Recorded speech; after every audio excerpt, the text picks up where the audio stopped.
So we finished the first module. We will take a quick look on the next module, impact on stakeholders, benchmarking, performance measure, and financial measures. Impact on stakeholders describes the impact Six Sigma project can have on customers, suppliers, and other stakeholders. So you have external and internal customers. External customers are the person or organization that receives a product, service, or information but is not part of the organization supplying it. In some organization or some industries, your direct customer is not your end customer. So you have two levels of customers. Anyone have example on organization or industry have two levels of customers? Yeah, okay. So let me describe to you external customers for if we are talking about an automotive company like Ford,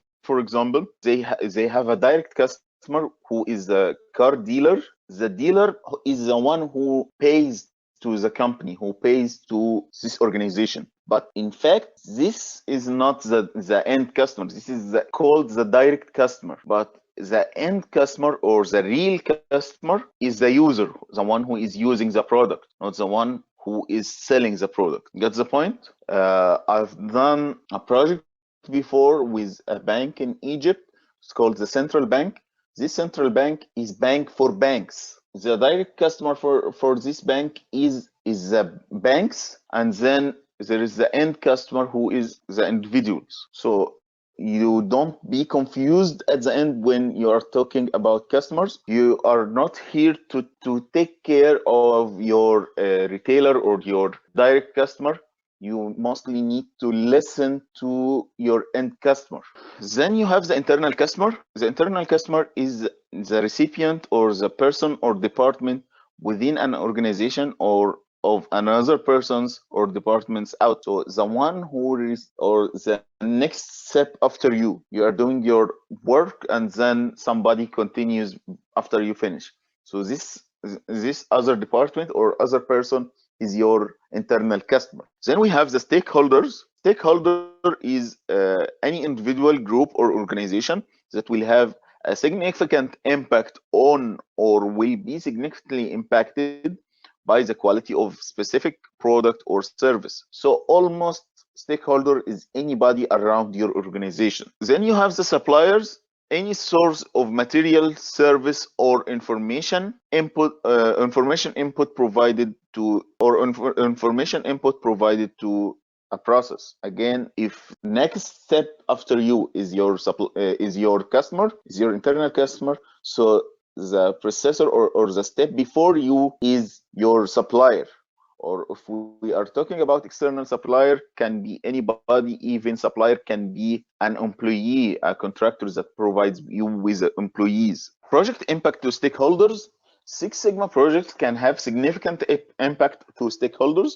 In general, you need to identify stakeholders, understand stakeholders' requirement, understand impact that project will have appropriate communication with stakeholders. So this requirement, if we are talking about ISO, for example, there is a requirement in ISO 9001 called understanding interested parties and their need. It's typically what stakeholder analysis is. Okay. Then we have benchmarking. Define and distinguish between various types of benchmarking like best practices, competitive, collaborative, breakthrough, select measures and performance goals for projects resulting from benchmarking activities. Benchmarking is a technique in which a company measures its performance against that of the best-in-class companies, determines how those companies achieved their performance level, and uses information to improve its own performance. Subjects that can benchmark include strategies, operations,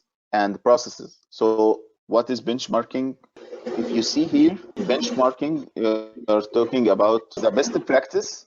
You can find it some ways called GMP. Other kind of benchmarking, I believe, is this ISO implementation.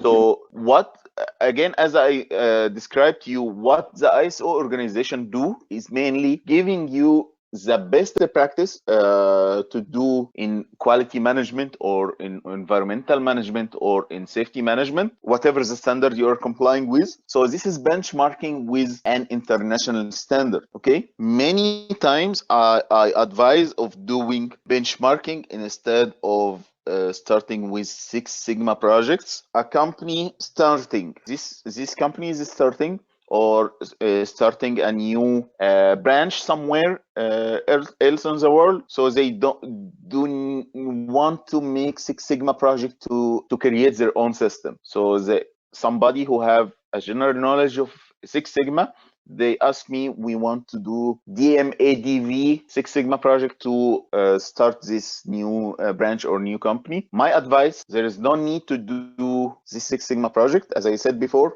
it takes long time. It needs allocation of resources, while we can start by benchmarking. Let's benchmark with an existing company and start improving from there. I believe one of the things where China became one of the top exporters in the world in few years is just they changed the definition of R&D, the research and development, and they made a new concept which they called C&D, copy and develop. They don't do research anymore. They do researches after copying. They copy what you already have and start developing from there. You don't need to invent the wheel every time you are going to make a bicycle. You know everything is required. You just make the bicycle. If you want to be top of your class, so you make the bicycle, you know, and you improve this bicycle. But not every time you are going to prove that you want a wheel, not putting shoes on these wheels instead of these tires. Correct? We have two types of benchmarking: internal benchmarking and external benchmarking. You can benchmark a department with another department.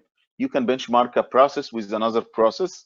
You don't have to do external benchmarking with another industry or another company. So the steps of benchmarking: analyze the operation, know the competition, incorporate the best of the best, and gain superiority. To analyze the operation, select topic for benchmarking, estimate the cost of the study, make a decision to continue, select and train the benchmark team, select the key metrics, select the survey type, develop questions, develop data collection devices, test data analyze methods, perform a self-analysis. Then know the competition, identify companies and contacts, collect public domain data, analyze public domain data, formulate benchmark plan, conduct benchmark study, analyze information and data. Then incorporate the best of the best, conduct gap analysis, develop recommendation, develop implementation plan, identify support department, present plan to management, present plans to support department, implement and monitor progress, and replicate. Then we have types of benchmarking, 5 types of benchmarking: the function benchmarking, generic benchmarking, internal benchmarking, process benchmarking, and strategic benchmarking. Let's continue on performance measuring. Define, describe, balanced scorecard, key performance indicators, the KPIs, customer loyalty metrics, and leading and lagging indicators. Explain how to create line of sight from performance measures to organizational strategies. So what you see in front of you is a sample of a scorecard. So financial, the perspective of your shareholders; the customer, what your customer experience and perceive; business process, the key process you use to meet and exceed customer and shareholder requirements; learning and growth, how you foster ongoing change and continuous improvement. So look at this scorecard. Maybe you have seen something like this at work. KPIs, the key performance indicator.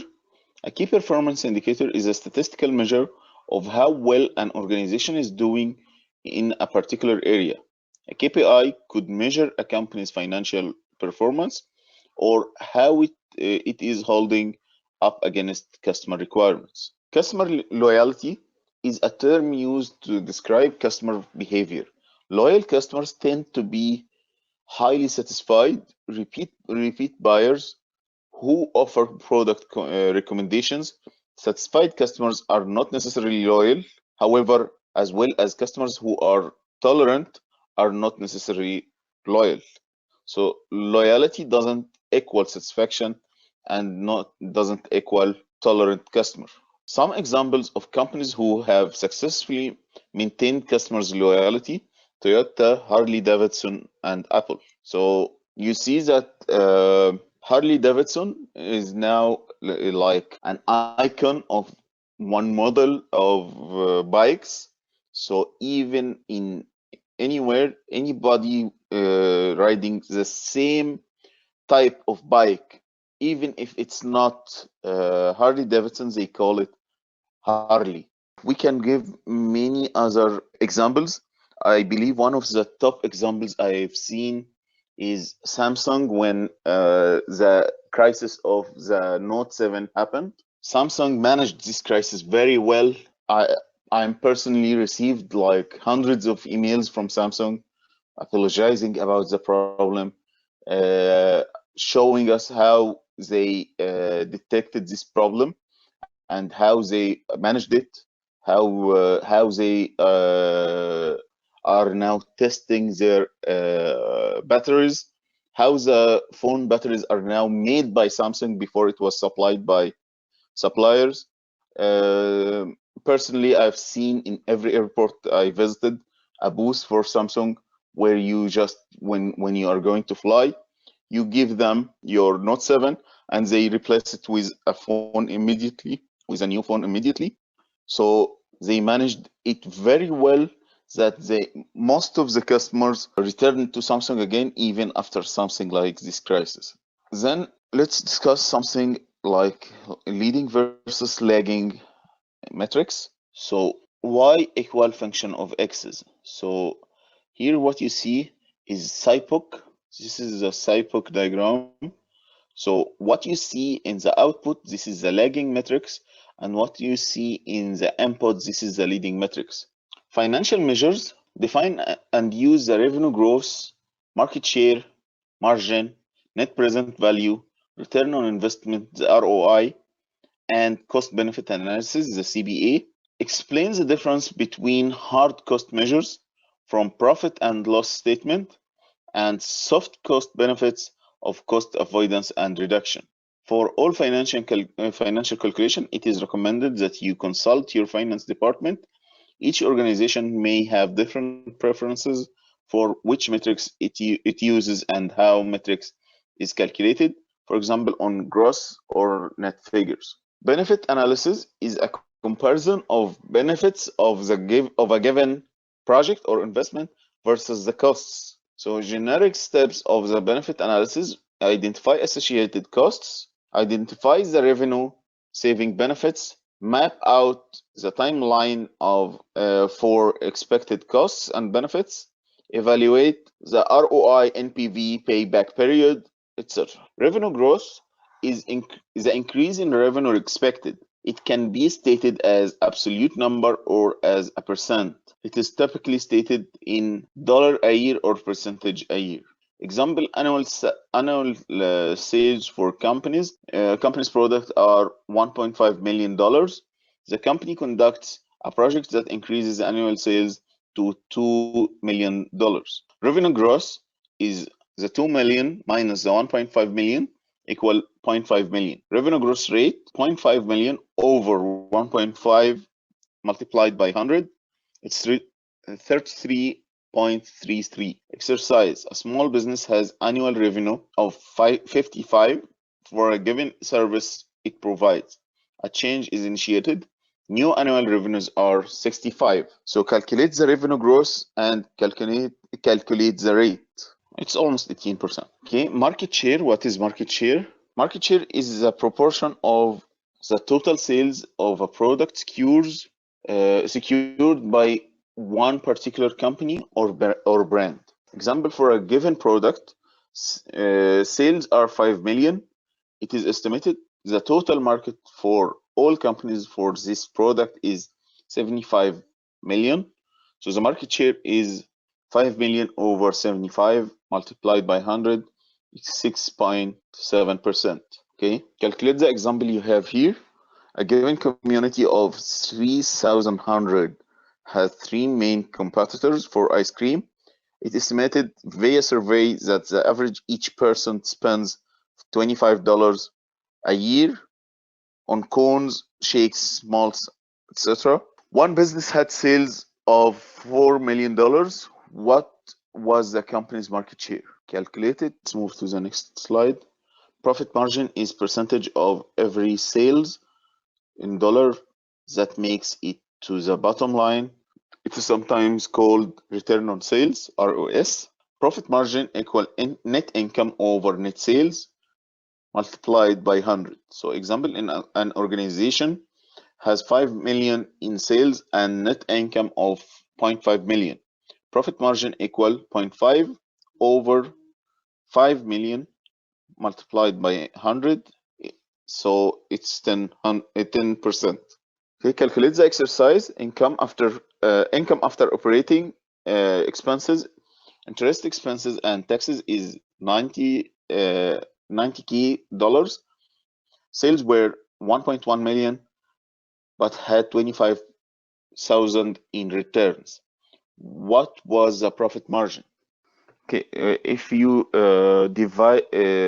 if you go in the beginning, take out the 25% from the 90%, it gives you 65%, then over 1.1 million, then multiply by 100. This gives you the answer, right? Then we move to the net present value.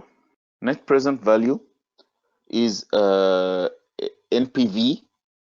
Net present value is the current value of an amount to be received in the future. By the way, net present value is commonly comes in exams. So you see the equation where A is the amount to be received in n years, number of years from now. NPV is the net present value. I is the annual interest rate. So there is an example. 2,000 will be available in 2 years. What is the net present worth of the money if the interest rate is 2%? So 2%, this is I, and we have the 2,000 is A. So what? And 2 years is N. So we see here, this is A over 1 minus I over N equal, okay? So this is the net present value. Consider project that predicted to return 100,000 of a lump sum 3 years from now, and that has 10% cost of capital. What is the answer? Select one answer from those. Okay, you see the answer down here? It's answer number C, 75%. So we are not going to do homework. I know you're busy for this, but let's look at this example. A project has cash flow shown below and has a required rate of return 20%. What is the net present value? You remember this net present value? And would likely is this project to get approved? Answer it and give me your answer. If you see here, you see down there here, you can see. Okay, you see the answers. Let's not consume more time because our time is already very tight. So we move to the ROI, the return on investment. ROI is the ratio comparing expected income to expected cost. It is most often expressed as a percentage. So ROI is income over cost multiplied by 100. So here you have an example. A project is expected to generate 250K savings between the team's time. The DOE material is expected to cost 50K. ROI is 250 over 50K multiplied by 100. So ROI is 500. Then we have the payback period is the length of time it takes for the cash inflows, financial benefits to equal the cash outflows, the cost over investment. So payback period equal investment over financial benefit. So in this example, a company will be investing 1 million in a new machine. This machine should generate 50K in monthly savings. Payback period equals a million over 50,000. So the payback period is 20 months. Take this exercise. A company requires 6 months payback on projects due to cash flow issues. In addition, the company likes to have projects generate at least 100,000 in annual savings. If the project will save the minimum, how much investment will be allowed? So calculate this one. $50,000. Any other answers? Oh, that's annual savings. Oops. Yeah, I got 50,000 as well. Anyone else? I agree. Same thing. So investment maximum would be 50,000.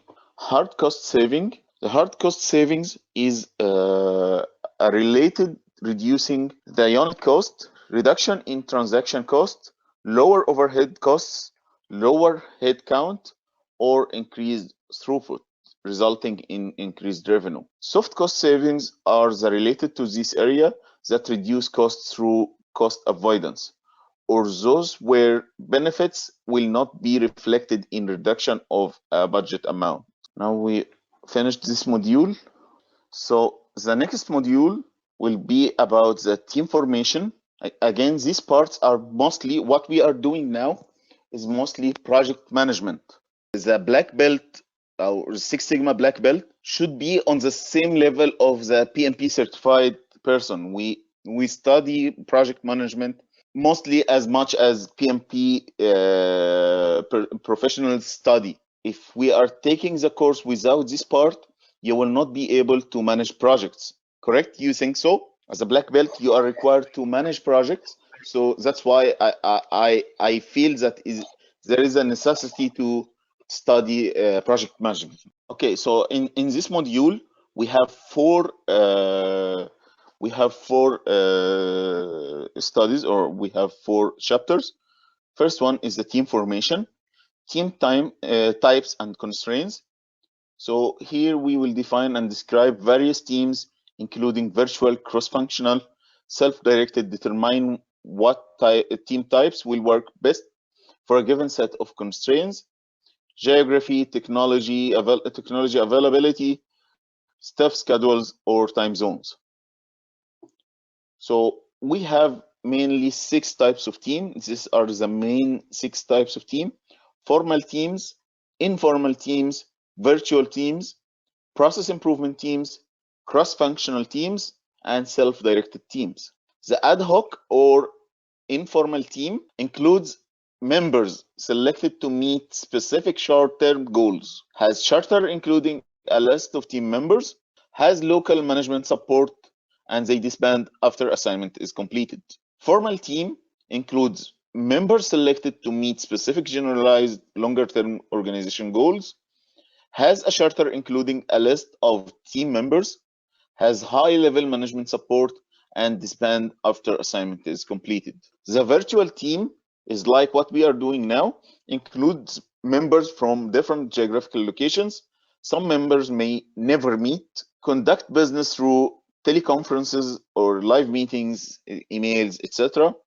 Is used when experts are geographically separated. Process improvement team has members who may be cross-functional and often come from different departments. Focuses on breakthrough process improvement to reduce either defects, cost, or cycle time. They are guided by the negotiated charter, included a well-defined project plan. They disband when objective is met or it is determined that objective cannot be met.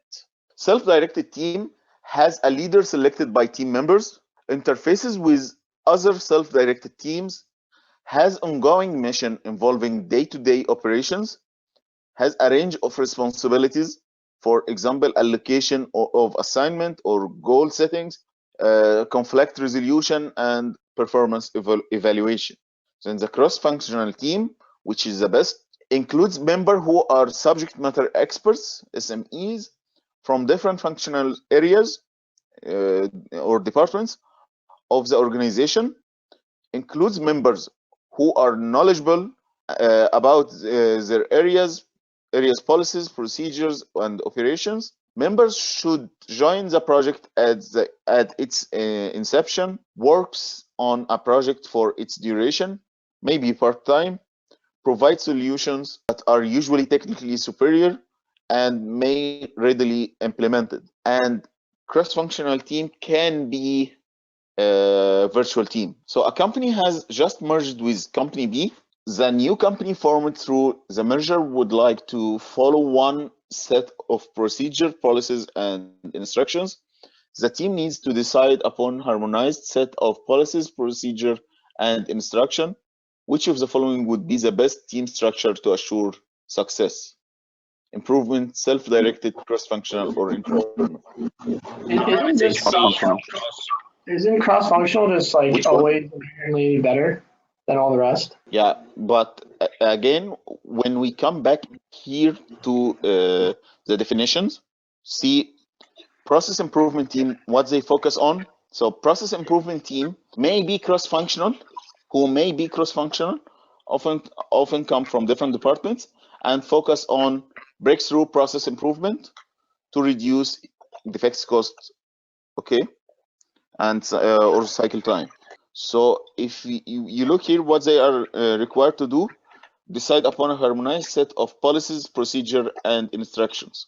So, but in our choices, we don't have process improvement team. No, we have process improvement team, which is A, right? So process improvement team can cover both the cross-functional and the improvement, correct? Yeah.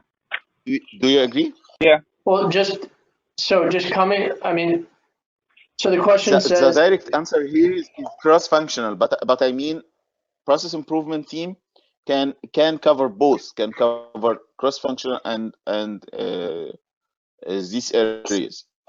I But understand. the best answer is the cross-functional. Okay. Then the team formation, team rules define and describe various team roles and responsibilities for leader, facilitator, coach, individual members. So the team roles are sponsor, coach, facilitator, team leader, and team member. The team leader is chairs meetings, communicates project status to management, track completion of milestones, manages administrative documentation and record keeping, identifies action items and tracks action items to completion by team members and sub teams. He may be the sponsor. It doesn't have to be the sponsor. He may be the sponsor. He identifies projects, sets goals, and determines scope, identifies teams members, provides support to the team, including training, resources, logistics, etc., monitors progress through communication with team leader, communicates team results to the organization. Facilitator obtains input from all participants, keeps meeting on track, identifies approach or methodology, manages and resolves conflicts, summarize progress and communication project status into team leader, coaches, assists with moving team toward meeting objectives, provide resources for team members to complete their action. Team member participate in training, attend meetings, complete action items assigned, actively participate by contributing their expertise, encourage other team members' participation, assists with implementing solution in their area of work. So facilitator and team members, this is usually the green belts, okay? So which person usually conduct training for the team or brainstorming and problem solving tools? The facilitator, the sponsor, leader, or champion? Facilitator. Any other answer? See the answer? Facilitator. Then we come to the team formation. Team members selection criteria describe various factors that influence the selection of team members, including one's ability to influence, openness to change, command for required skills sets, subject matter expertise, and availability. So teams should be cross-functional, that is represent all disciplines involved in a process. Usually have 5 to 7 members. Team members may represent supplier, processor, or customer. Must have expertise and technical knowledge about their operational area. Subject matter experts may be brought in as needed, but they must attend the first team meeting. So subject matter expert doesn't have to be a part of the team. It can be a consultant for the team, but must attend the meeting, the first meeting. Okay. Team success factor. Identify, describe the elements necessary for successful teams. We have team is ready to launch when it has a negotiated charter, clearly defined goals and objectives linked to the project charter, management support, which is critical to the long-term success of the team, sponsor or process owner who is interested in the outcome, team members who are available to attend scheduled meetings, access to resources like time, talent, money, and material, access to data, information from all areas needed for the project. Launching teams. In a launching team, an organization will want to provide training on how teams function, outline financial conditions, organizational changes, and market conditions that may impact the project. Establish meeting ground rules in regard to member behavior, start and end meeting and end times, time-phased agenda, use of parking lots, response to assigned action items, time to set next agenda, time to evaluate meeting, availability of published minutes, and allow adequate time to complete assigned action items. So what is the first question that team members should be asking when established a team? What are the goals of this project? Or what is the final solution? Or when are the interim tasks to be completed? Or what type of control charts will be used to analyze in the data? What are the goals? Yeah, I think it would either be A or C, depending on. Yeah, what are the goals? I'll stick with A. Yeah. So it is what are the goals if we are going to look again at the answers. So what are the final solutions? This comes at the end of the analyzed phase, right? Interim tasks will be after the charter, after the project charter. What type of control charts? We will not know this until we finish the improve phase, right? Then team facilitation, motivation techniques, describe and apply techniques to motivate team members, identify factors that can demotivate team members, and describe techniques to overcome them. So what you see here is called the Maslow's hierarchy of needs. Start with the physiological needs, security and safety, social, self-esteem, and self-actualization. There is another way called Herzberg's hierarchy of needs as well. Is performed studies that Herzberg has performed studies that concluded motivation factors could be classified into two categories: satisfiers and dissatisfiers. However, most of the companies prefer to stick with Maslow's hierarchy. Do you know what is being used in your organization, or you don't have this? Anybody have an idea what you use in your company? Usually, most of the organization use the Maslow's hierarchy. The only area I have experienced using the Herzberg is army and military and navy and these things. So in most of the organizations, they don't use satisfiers and dissatisfiers. Recognition and rewards. Recognition provides positive reinforcement for good performance. Rewards are intangible and material items. Intangible items do satisfaction, like satisfaction, prestige, appreciation, friendship, and learning experiences. Material items of incidental value like trophy, plaque, letter of appreciation, etc. Material items of significant value like cash gift, vacation time, bonus, profit sharing, etc. You have anything to share about something like this? Mostly intangible.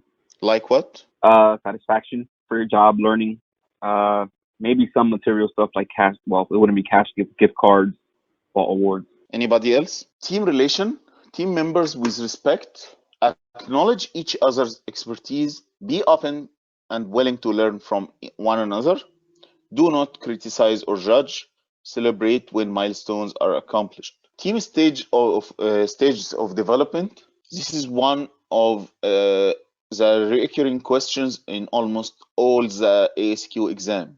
So identifies and describe the classic stage of team development: forming, storming, norming, performing, and adjourning. This is, by the way, this is the new or the last updated way. Before was usually giving only four stages: the forming, storming, norming, and performing.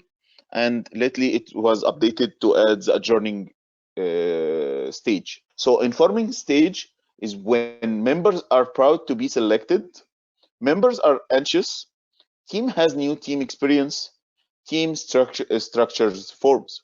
Storming is when members show individualistic thinking. Team feels tug of external loyalties. Attitudes fluctuate. Confrontation arise. Team's task sinks in. In norming, team coalesces. Cooperation grows. Team shows willingness to dialogue. Conflict reduce. Focus is on team objective. In performing, team has matured. Team become a smooth, cohesive unit. Focus is on process. Team has feelings of satisfaction. Goals are achieved. In the adjourning, final team meeting is held. Management decisions regarding project are discussed. Team contribution is acknowledged and team disbands. The team S curve, team productivity over time. You see the productivity increase over time and then goes with the adjourning. So the questions you see now almost come, at least one of them come in every ASQ exam. Select the team stage that matches the behavior, either forming, storming, norming, performing, or adjourning. A team member takes control of the meeting. So which stage is this? I would say storming. Let's go to the next one. Members show good communication with and support of each other. Which one Norming. is this? Forming. So you think it's norming or what? Forming. Forming? Norming. It should be norming. Okay, we will say norming. Anybody else? I believe we can say norming or performing, but forming is very far from good communication between team members. Team member is anxious about his role. So which stage is this? Forming. Anybody has another answer? There is a confidence about achieving the task. So what stage is this? I would say performing. Anybody else? Nobody would say adjourning. Adjourning. I mean, isn't that like once they've already completed the task? Or no? Yeah, confidence about achieving. So first one is storming, then here is performing, forming, and the last one is norming, which I don't know how the last one is forming. I mean, the norming and performing, I feel like could just be interchangeable depending on, the details. So Okay, process check. What is the normal length of progression through stages as the team grows? The team spends long time in forming, then quickly progress through storming and alternates between norming and performing. The team moves quickly through the forming to storming and norming and then achieves the remains in the performing stage. The pattern for each team is different through the four stages of team growth. The team moves quickly from forming and storming to norming and only rarely achieves the full performing stage. So which answer? C. yeah, I would say probably C. But best case scenario would be B, right? I'm gonna go between either B or C. I'm gonna say C. Okay, the right answer is C. Then we will have the team communication. Describe and explain the elements of an effective communication plan. For example, the audience identification, message type, medium, and frequency. So team initiation, goals and objectives of the project should be clearly stated in the charter. Scope of the project, paramount to prevent scope creep. Member roles, black belt, team members, subject matter experts, scribe, and other roles appointed by the team leader. Communicate team norms, for example, frequency of team meetings, communication plan, decision-making process, escalation process. When the project is completed, the team leader produces a final report. The team members receive a copy of this final report. The team members celebrate their achievement. The final report should contain executive summary. It's always been called executive summary. Background on project. The project's problem statement. Objective of the project. A project has only one objective, which will be some variant of reducing defects or cost or cycle time. Findings of the project's work, conclusion, recommendation, and action taken by the process owner, and learnings or lessons learned, things that will help when the solution is rolled out. So here you see an example of communication plan. Have a look at it. Okay, any question on this example?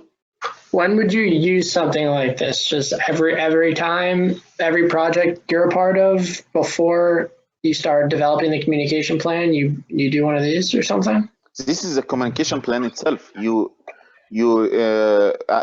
This is a sample of communication plan. Communication plan is typically larger than this one, but here the deliverable, when we have project overview updates, who you will send to everybody, frequency, start of the project, and periodically throughout.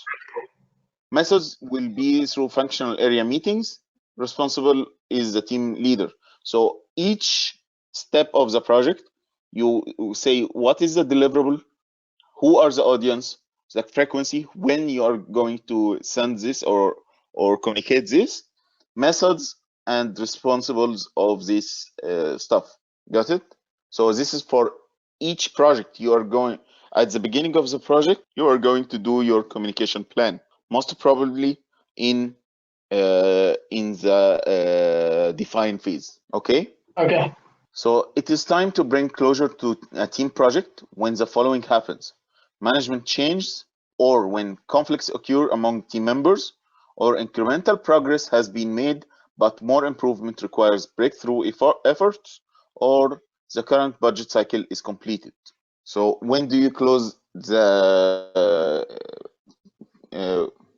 team project? I would say C. Any other answer? Same C.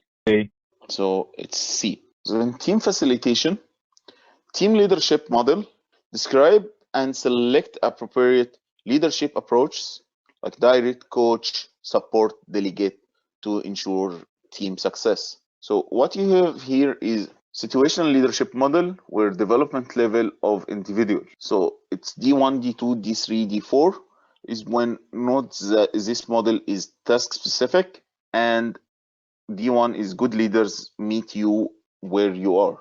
So leadership style, the S1 is where the leader acknowledges participant enthusiasm while teaching and showing how, gives examples and sets up very clear goals, timelines, priorities, roles, limits, and boundaries. So this is the start of the leadership. Then S2 is where the leader encourages individuals through frequent feedback and praise to build confidence, listens to individual concerns and ideas, but ultimately makes the final decision. Stage 3, the leader encourages the individual to take the lead in goal setting, action planning, and problem solving. He or she provides support, reassurance, encouragement, and praise the acknowledge competence and build commitment. S4 is the leader expects the individual to take charge and keep others informed. Trust the individual's judgment. Okay, so which one of these leadership styles are the best? You cannot say one of them is the best. Its levels comes upon team's development. Okay, development level characteristics are summarized below. Enthusiastic beginner, so member is new to the task or goal, and inexperienced, she is eager or he is eager to learn and willing to take direction, but doesn't know what she or he doesn't know. She or he may do the wrong thing. D2 is disillusioned learner, member who has some knowledge and skills but is not competent yet, discouraged, overwhelmed, confused, frustrated, and may be ready to quit. He or she is developing and learning but needs reassurance that mistakes are part of the learning process. D3 is when the team member is capable but cautious performer. So member is sometimes hesitant, unsure, and tentative. She or he is not always confident, self-critical, and may need help looking at skills objectively but makes productive contribution. D4 is self-reliant achiever. Member is recognized by others as an expert, has he is or she is inspires others, protective, and may be asked to do too much. He or she is constantly and justifiably confident. Clear so far? So the S stage depend on the D stage. There is another model, they call it the GE model.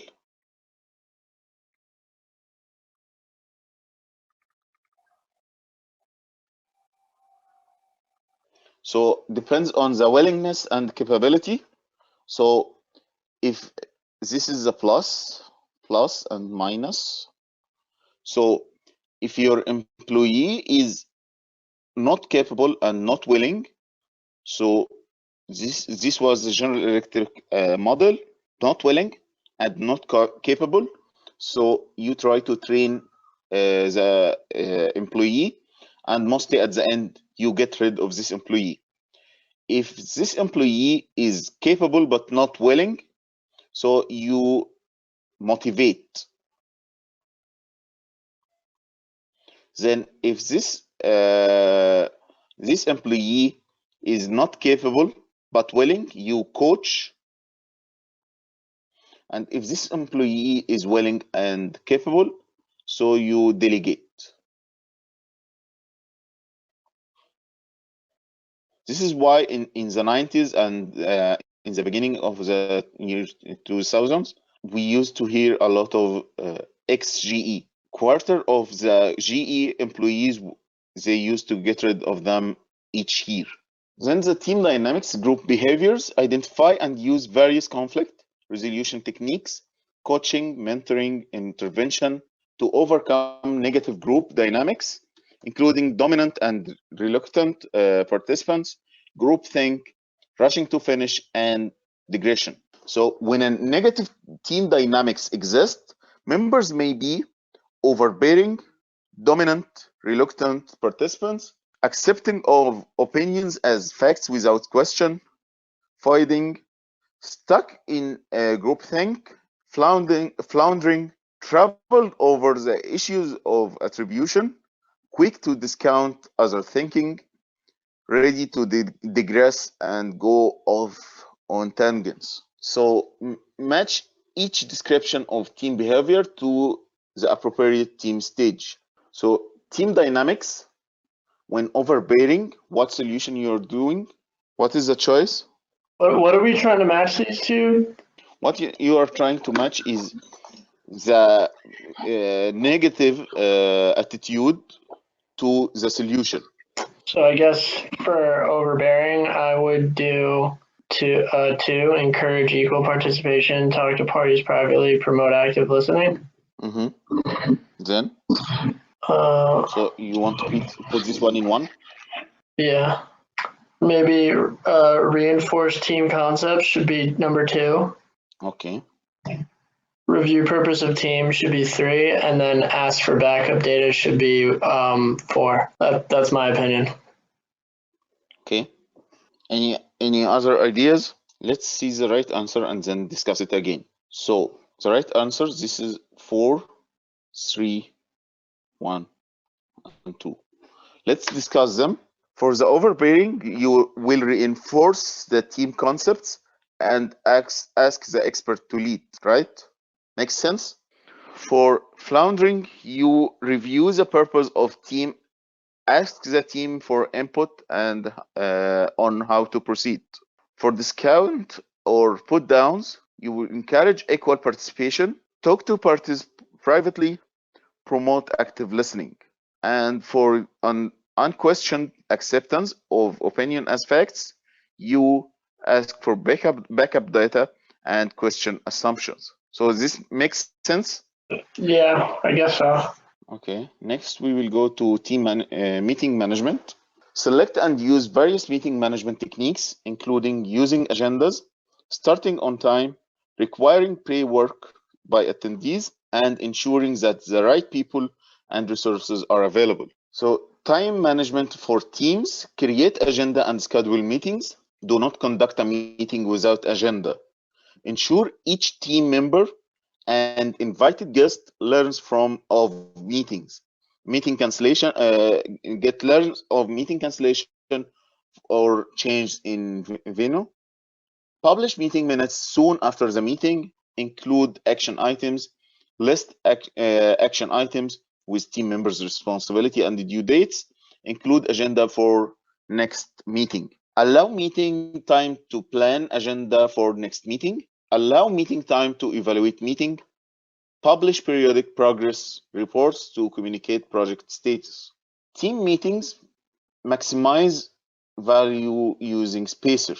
So Spacer is safety, purpose, agenda, code of conduct, expectations, roles, responsibility, and review.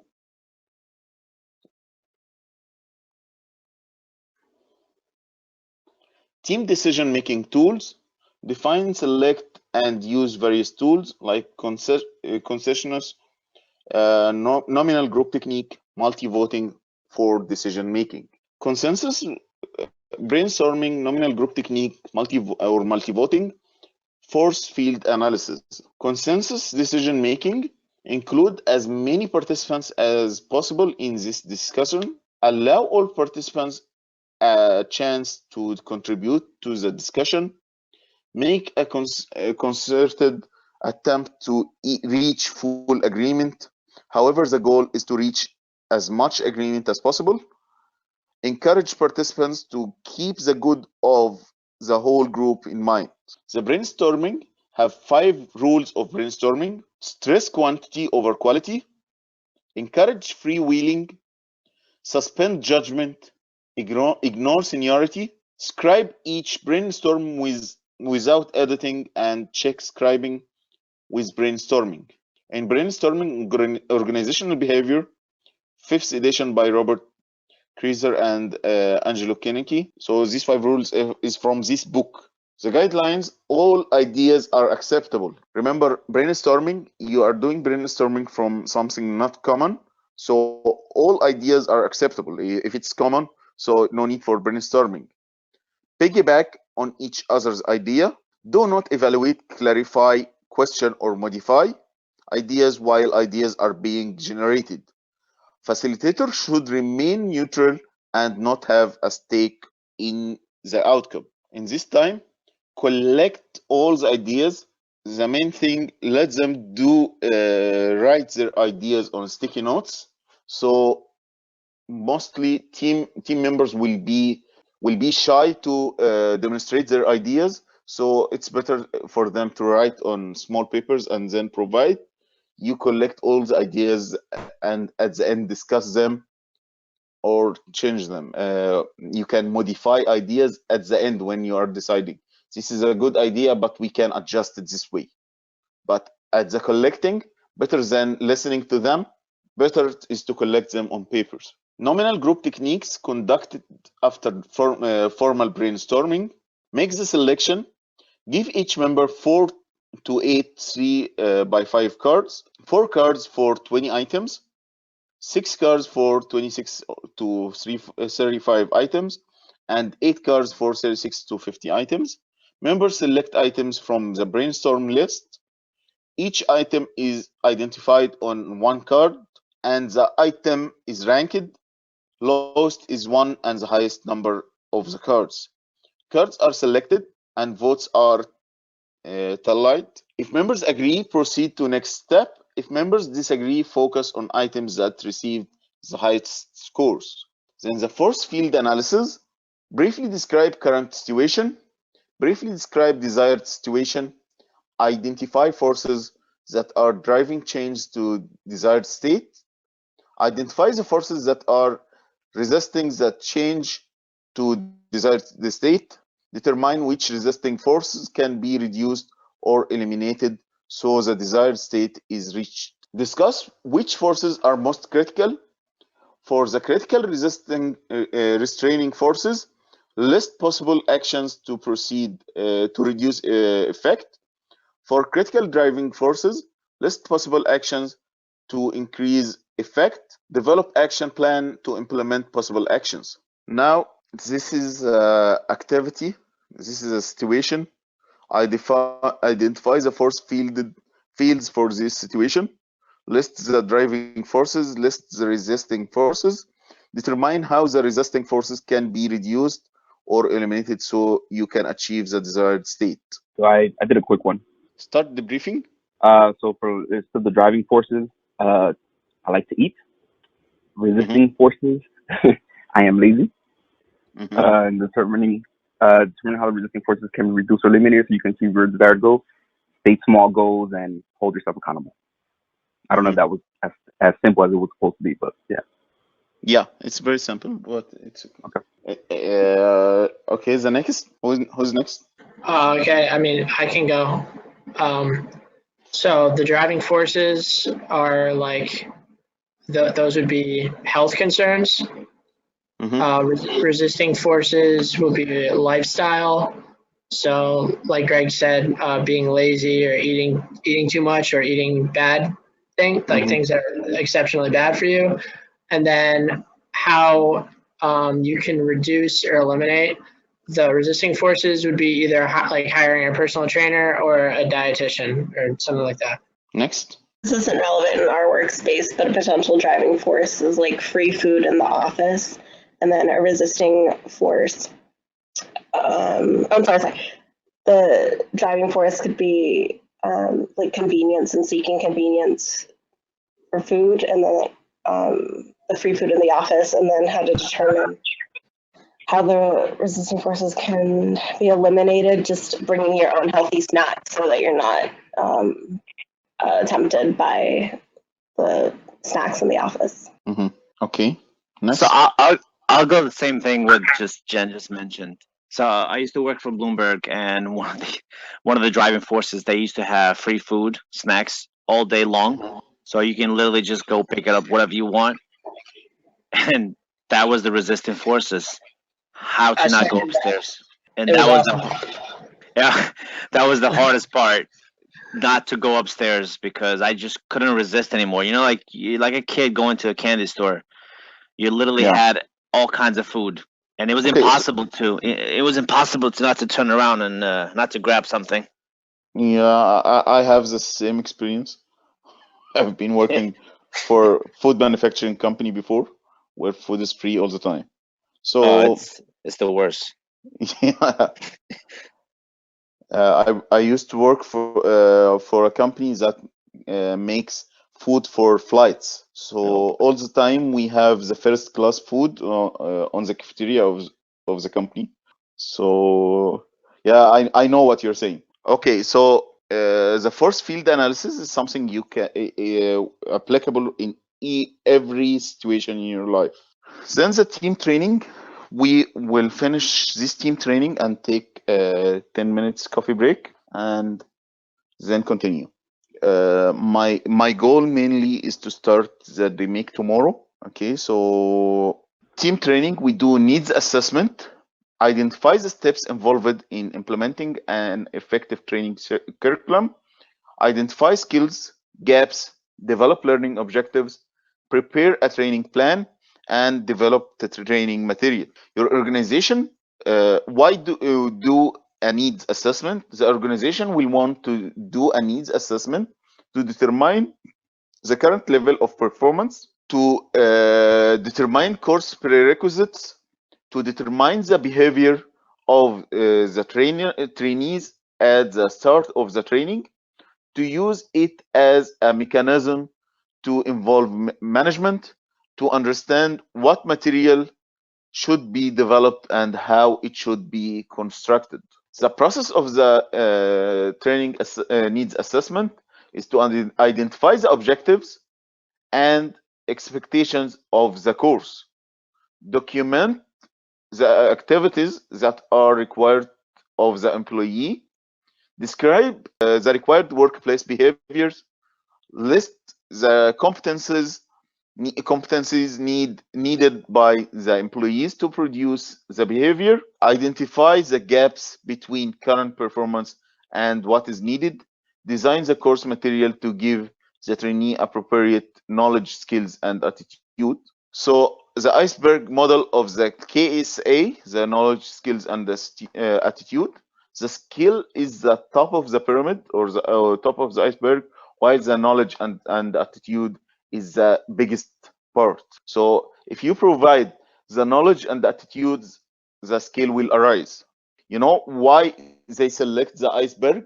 What you see of the iceberg is a reflective of what is under the sea or under the surface.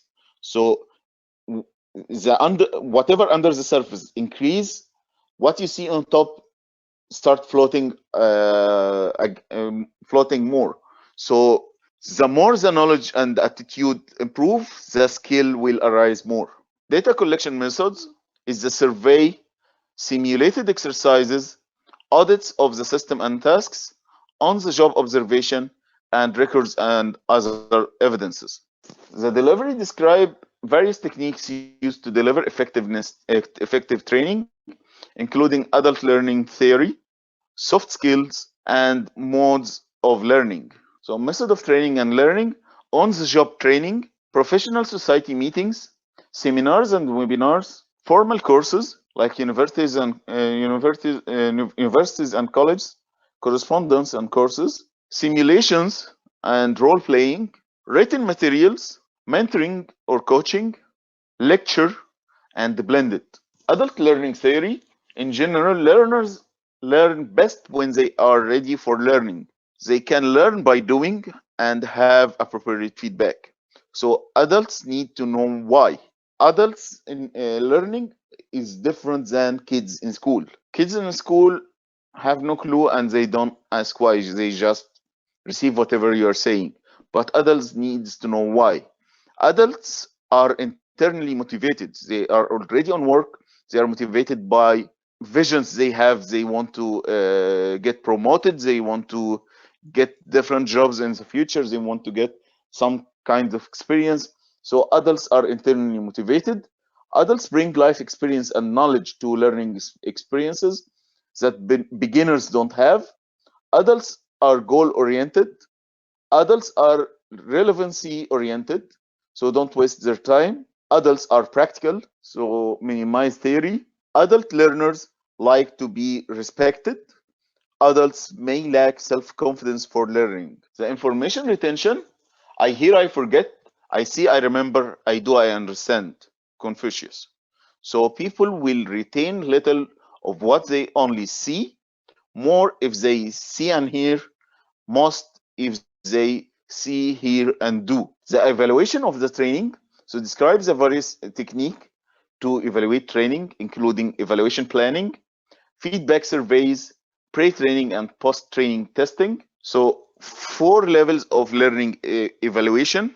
Reaction, try for 100% response, encourage comment. Learning, develop tests to measure knowledge, attitude, and skill increases. Behavior, measure before versus after, allow time for behavior to change. Results, consider training costs versus benefits, need time for results to occur. This is the 4 steps of liked it, learned it, used it, and produced ROI. Evaluation consideration. What was the reaction to the training? Would the participants recommend the course to colleagues? Was the material appropriate for the desired outcomes? Was the length of the course appropriate? Did the instructor communicate clearly and effectively? Demographics to aid the analysis. How prepared were the participants coming into the training? What was the knowledge level before the training? Did the participants attend all of the training? And was the training required or voluntary? Okay, now we finished this module.